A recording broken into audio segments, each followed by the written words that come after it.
Hi guys, just a note before this video starts. I recorded it a little while ago, and apparently I was dealing with more technical difficulties and a lot less sleep than I had originally anticipated, so I apologize in advance for the quality. It's not my best, which is disappointing because the figure I'm reviewing in it is actually a really great toy.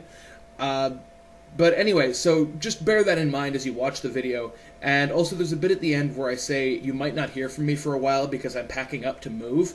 Well, the packing's mostly completed. The moving hasn't quite happened yet, but it will shortly. And obviously you guys are still hearing from me, so yeah, just pay that bit no mind. And of course, as I am ever so fond of saying, roll the title sequence!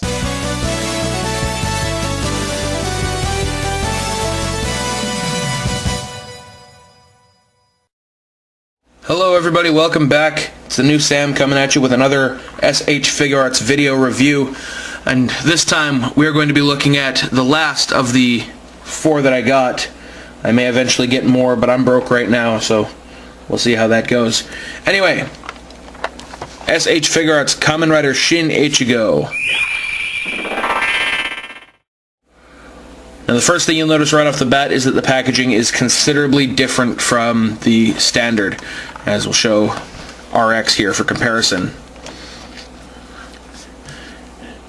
Name's still written down the side, but unlike this, it's not in a silver box. No black and white photograph, instead it's replaced with art. The SH Figuarts logo is here, instead of up here. The description is still in the same spot. The name is in a much more fancy box than just a little black box. Logo, still in the right spot. The side, where this simply has the name, this has got the SH Figuarts, it's got the description again, a photo of the actual figure, the name again written down here, and a couple of silver stripes running down the black, probably to represent the silver stripes running down the sides of Ichigo's costume. On that side, the name down there, SH Figuarts description sitting up there. Top of the box, you've got your name, your SH Figuarts description again. Bottom of the box, you've got that fancy little box with the Kamen Rider Shin Ichigo written in there again with the warnings. Back of the box is where we've got our poses as usual. So we've got one shot of him just standing there next to a shot of him with the scarf down to show that the scarf is in fact movable. This one, rider kicking, detailing the effect part that he comes with. And of course finally, Henshin pose. So, let's take a look at what he comes with. In the tray, we get our first glimpse of what this guy has to offer. The figure itself, obviously. The effect part for the rider kick with a nice boot shape right in there. The second wind-blown version of the scarf, which you can pop right on instead of this. Sword. One hand for the Henshin pose. 2 open hands for, I guess, rider chop or, you know, whatever. 2 holding hands for the sword, 2 grasping, groping, raging hands, and the figure of course has the standard fists on him. So, out of the tray, without making the hands go everywhere for once, I'm getting better, and I'll pop him out. So here's Ichigo in all of his glory, and all of his wonderfully painted details and everything. Quick comparison with Ichigo from Kamen Rider the First, so you can get a feel of, you know, how much more retro the original costume really is. Well, I shouldn't say the original costume, his newer costume for his later appearances, but still, it's based on the original costume. Anyway, figure itself, very nicely done.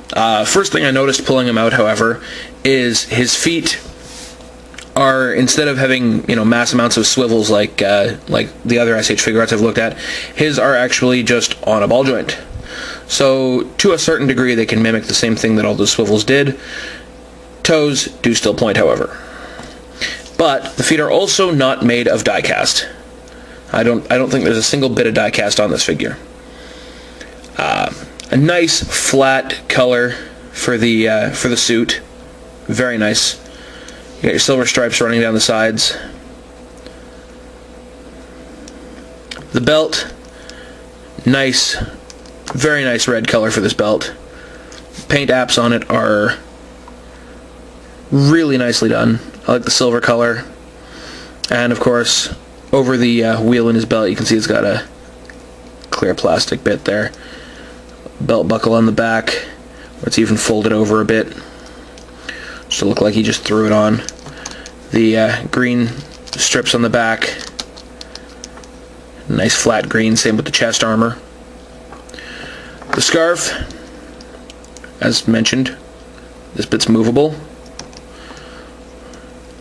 The gloves, the boots, all done in a nice silver as well.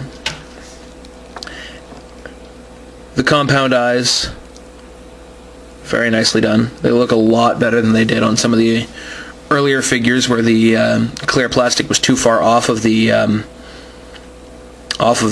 sculpted bit, so you couldn't really... It lost a bit when you were looking at it from the side. And the antenna sticking out like that. So all in all, very cool, very nice sculpting, very nice detailing. So posability, he maintains most of the same. They've got their ab crunch, their waist movement, right? Shoulders do move up and down.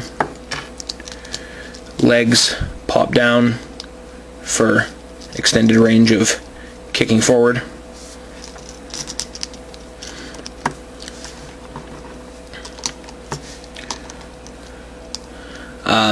Parts where it's limited, however, we've got the head can't really tilt down too much due to the width of the scarf here. He can look up just fine, but down not so much more than just looking forward. And the arms only really raise to about here, unless you want to stuff the top of the arm into the ball joint itself. Then you can get a higher range of motion. The only problem is it can wind up, I don't know if it'll show up on the camera. You can see here some of the paint has been scuffed on his shoulder, right in there, that line. That's from it being stuffed in the socket there. The arms could have been articulated a little better. They could have, I don't know, moved a bit of the chin out of the way or something so that he could look down properly.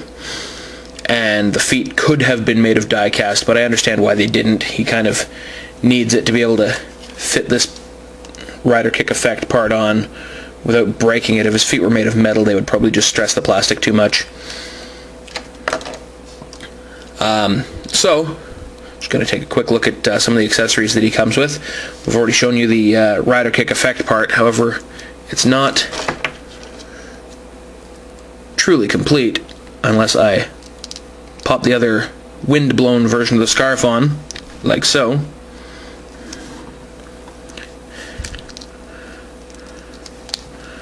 And put them in the appropriate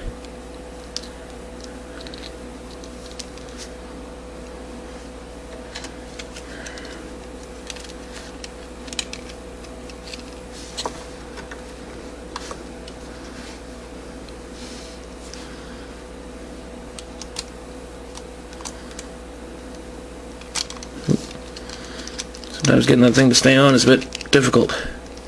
There we go. This will do. Come on. Stay on. There we are. So, rider kick with effect part. Very cool. And the other item he came with, just pop off one of his hands real quick. Pop on one of the holding hands. Get on there. And hand swapping's a bit more difficult with this one than any of the others because his hands go on real tight. And slide this down through the bottom since his thumb and finger do not open. Come on. Oh, they open a little bit, but don't want to bend it too much. Alright. Now we've got him with a sword. Real swashbuckling style Kamen Rider here. And the sword itself is actually pretty nice. It's, you know, a little flexible, but overall. I think that's just because of how thin the plastic is, and it's got a pretty decent point to it. You know, you'd want to keep it away from any children or whatever, but it's about as pointy as, say, those sword picks you can buy at, like, you know, the dollar store or whatever.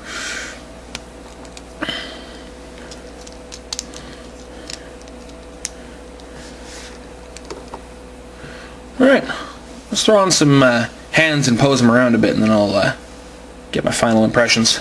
Alright, so I'm not really going to be posing this one around too much, because really there's only one pose that everybody wanted to see. Final impressions on the figure. He feels a bit, I don't want to say flimsier, because he's certainly not flimsy, but he's definitely not as solid as some of the other ones that I was looking at. But he is a fantastically sculpted, painted, just the design is amazing. He's a great looking, you know, retro Kamen Rider SH Figuarts. And, you know, for that alone, he's definitely worth picking up. The added effect part of the rider kick, especially if you have a Tamashi stage to display him on, really just adds to the overall look of the figure. And, you know, despite the fact that he doesn't feel as solid, I can't really say too much bad about this guy, because he looks fantastic. So this concludes my look at SH Figuarts for the time being. I don't know if I'm going to go on and do some more reviews, or if I'm just going to keep packing everything up for moving, but you may hear from me again soon, so look forward to that.